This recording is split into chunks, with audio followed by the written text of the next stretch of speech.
Hi అండి, welcome to my channel Revathi's world. Friends, ఈరోజు మన రెసిపీ వచ్చేసి తెలంగాణ స్పెషల్ బోటి కర్రీ అండి. ఇది మేమైతే ఎక్కువ సంక్రాంతి అప్పుడు, దసరా అప్పుడు అండ్ బోనాల పండుగ అప్పుడు స్పెషల్గా ఈ కర్రీ అయితే ప్రిపేర్ చేస్తామండి. చాలా బాగుంటుంది అండ్ గెస్ట్లు వచ్చినప్పుడు కూడా చేస్తుంటాము. చాలా ఇష్టంగా తింటారండి. పిల్లలకైతే చాలా ఇష్టం ఇది, మా ఇంట్లో పిల్లలకైతే. సో ఇప్పుడైతే ఈ బోటి కర్రీని నీచు వాసన లేకుండా టేస్టీగా ఎలా ప్రిపేర్ చేయాలో ఈ వీడియోలోకి వెళ్ళి చూసేద్దామండి. ముందుగా ఈ బోటినంతా శుభ్రంగా కడిగేసేయాలండి. చాలా అంటే చాలా వాటర్ పడుతుంది మనకి. ఈ పైపుల్లాగా ఉన్నాయి కదా, ఈ ఒక్కొక్క పైపులో వాటర్ పోసి ఇలా కిందకి పైకి అనేసి మళ్ళీ పైనుండి కిందకి లాగేస్తే అందులో ఉన్న ఇంప్యూరిటీస్ అన్నీ బయటికి వచ్చేస్తాయండి. అలా చాలా ఓపికగా కడుక్కోవాలి. తర్వాత ఉప్పు పసుపు వేసి బాగా మ్యాష్ చేసి 4-5 సార్లు ఆ వాటర్ అంతా తీసేసిన తర్వాత ఇలా ఒక పెద్ద గిన్నెలోకి తీసుకొని కొంచెం ఉప్పు పసుపు వేయండి. ఉప్పు పసుపు వేసి ఒక 3-4 పెద్ద గ్లాసుల వాటర్ పోయాలండి. ఇలా వాటర్ పోసేసి స్టవ్ పై పెట్టేసి బాగా వాటర్ మరుగొచ్చేంత వరకు మరిగించుకోవాలండి. ఇలా 3-4 పొంగులు రావాలి మనకి, హై ఫ్లేమ్లో పెట్టి. చూడండి, ఇక్కడ చూపిస్తున్న విధంగా 3-4 పొంగులు వచ్చిన తర్వాత ఈ వాటర్ని అంతా మనము వంపేసుకోవాలండి. ఇలా వంపేయడం వల్ల ఇందులో ఉన్న బ్యాక్టీరియా కానీ ఇంప్యూరిటీస్ కానీ అన్నీ వెళ్ళిపోతాయి. దానివల్ల మనకు నీచు వాసన రాకుండా ఉంటుంది. సో తప్పకుండా మీరు ఈ విధంగా ట్రై చేసి చూడండి. ఈ బోటి కడగడం కూడా ఇంకో వీడియో నేను చేసి పెడతానండి మీకు. సో చూడండి, ఇప్పుడు ఇవన్నీ ఒక స్ట్రెయినర్లో వేసి నీళ్ళన్నీ వార్చేసుకున్నాను. ఇలా స్ట్రెయినర్లో వేసి పెట్టేసుకుంటే కింద ఒక బౌల్ పెట్టేస్తే మిగతా వాటర్ కూడా అందులోకి వచ్చేస్తాయి మనకి.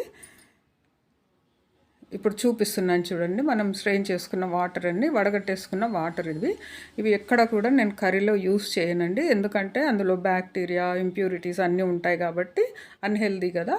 ఆ నీళ్ళన్నీ పారబోసేస్తాను. అవన్నీ తీసేసిన తర్వాతనే కుక్ చేసుకుంటాం మనం. ముందు ఒక కుక్కర్ పెట్టేసుకోండి స్టవ్ పైన. కర్రీ మొత్తానికి సరిపడా ఆయిల్ వేసేసుకోండి. అంటే మీరు ఆయిల్ ఎంత తింటారో అంత వేసేసుకోండి.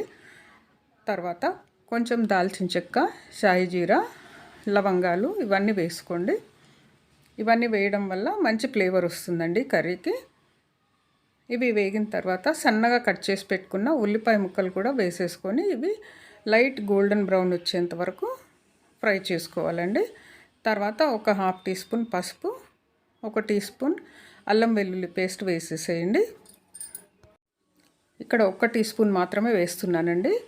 నేను ఇంకొక టీ స్పూన్ మనం ఉప్పు కారం ఈ కర్రీకి పట్టించేటప్పుడు వేస్తాము. ఫ్లేవర్ చాలా బాగుంటుంది అప్పుడు. ఇలా కొంచెం వేగిపోయిన తర్వాత మనం స్ట్రైనర్లో వేసి పెట్టుకున్నాం కదా, ఆ బోటి ముక్కలన్నీ ఈ పోపుకి యాడ్ చేసేసేయండి. ఇలా యాడ్ చేసిన తర్వాత ఈ తాలింపులో కరెక్ట్గా కలిసేట్టు ఒక స్పూన్ పెట్టేసి కలిపేసేయండి. ఇలా కలిపేసిన తర్వాత ఒక మూత పెట్టేసింది. మూత పెట్టి ఒక 10 నిమిషాల సేపు మగ్గనివ్వాలండి. ఇలా మగ్గిన తర్వాత ఒకసారి మూత తీసి చూస్తున్నాము. ఇలా మూత తీసిన తర్వాత 1 టేబుల్ స్పూన్ ఉప్పు వేయండి. అండ్ నేను ఇక్కడ 4 టీ స్పూన్స్ కారం వేస్తున్నానండి. కర్రీ మొత్తానికి సరిపోతుంది కరెక్ట్గా. మీరు మీ టేస్ట్ని బట్టి వేసుకోండి. మా ఇంట్లో అయితే నార్మల్గా తింటారండి. తర్వాత 1 టేబుల్ స్పూన్ అల్లం వెల్లుల్లి పేస్ట్ అండి. ఇలా ఉప్పు కారం వేసిన తర్వాత వేస్తే చాలా టేస్టీగా ఉంటుంది. ఫ్లేవర్ కూడా బాగుంటుంది. తప్పకుండా ఈసారి ఇలా చేసి చూడండి, చాలా టేస్టీగా వస్తుందండి.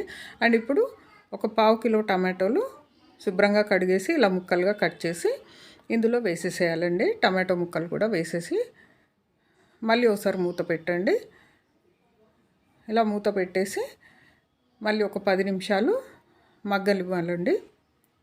బాగా కలిపేసేయండి. ఇలా మీలో ఎంతమందికి ఈ బోటి కర్రీ ఇష్టమండి, మీ ఇంట్లో ఎంత ఇష్టంగా తింటారో ఒకసారి అయితే నాకు కామెంట్ చేయండి ఫ్రెండ్స్.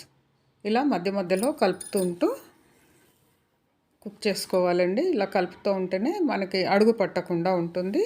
వీలైతే ఒక చిన్న టీ గ్లాస్ వాటర్ వేసేసి మళ్ళీ కలిపేసి ఇలా మూత పెట్టేసేయండి. అడుగు మాడకుండా ఉంటుంది. చూడండి, మూత తీసి చూస్తున్నాము. టమాటోలు అయితే 50% మగ్గిపోయాయండి. ఇలా కొంచెం మగ్గిపోయిన తర్వాత నేను ఎక్కువ మసాలాలు అయితే యాడ్ చేయట్లేదండి. జస్ట్ కొబ్బరి పొడి మాత్రమే వేస్తున్నాను. ఎండు కొబ్బరి ముక్కలు బాగా వేయించేసి ఆ తర్వాత ఉప్పు వేసి పౌడర్ కొట్టేసి నేను ఒక బాటిల్లో స్టోర్ చేసి పెట్టుకుంటాను. ఇలా మనం స్టోర్ చేసి పెట్టుకుంటే వంట చేసేటప్పుడు విసుగ్గా అనిపించదండి. ధనియాల పొడి, గరం మసాలా పొడి, ఇలా కొబ్బరి పొడి, ఈ 3 మనం రెడీగా పెట్టుకుంటే చికెన్ కానీ మటన్ కానీ ఇలా నీచు కూరలు ఏవైనా సరే ఈజీగా కుక్ చేసేసుకోవచ్చు విసుగు లేకుండా. అండ్ తొందరగా అయిపోతుంది వంట కూడా మనకి. సో ఇప్పుడు కొబ్బరి పొడి కూడా బాగా ఈ ముక్కలన్నిటికీ పట్టుకోవాలండి. కొంచెం ఉడికినట్టయితే కొబ్బరి వాసన కూడా ఉండకుండా ఉంటుంది. చూడండి ఉడికిపోయింది. ఇప్పుడు ఒక 2 పెద్ద గ్లాసుల వాటర్ వేస్తున్నాను నేను. ఇలా వేసేసి మళ్ళీ ఒకసారి కలిపేసి ఒక 10 విజిల్ అయితే పెట్టానండి నేను. అంటే మనకు బోటి కడుగుతున్నప్పుడే తెలిసిపోతుంది ఇది ఎన్ని విజిల్స్ పడుతుంది ఉడకడానికి అనేసి. మనకి 10 విజిల్స్ పెడితేనే కరెక్ట్గా ఉడికిందండి. చూడండి ఇప్పుడు కుక్కర్ మూత పెట్టేసి కరెక్ట్గా 10 విజిల్స్ వచ్చేంత వరకు పెట్టాను నేనైతే. ఇప్పుడు ఈ స్టీమ్ అంతా పోయిన తర్వాత 10 విజిల్స్ అయితే వచ్చేసాయండి. స్టీమ్ అంతా పోయిన తర్వాత మూత తీసి చూడాలండి. చూస్తే మనకు ఉడికింది లేనిది తెలుస్తుంది. ఉడకకపోతే ఇంకొక 4-5 విజిల్లు పెట్టేసుకోండి. ఇక్కడ నేనైతే కుక్కర్ మూత తీసి చెక్ చేస్తున్నానండి. పర్ఫెక్ట్గా ఉడికిపోయింది. ఇలా ఉడికిపోయింది కాబట్టి మనం మళ్ళీ కుక్కర్లో పెట్టుకోవాల్సిన అవసరం లేదు.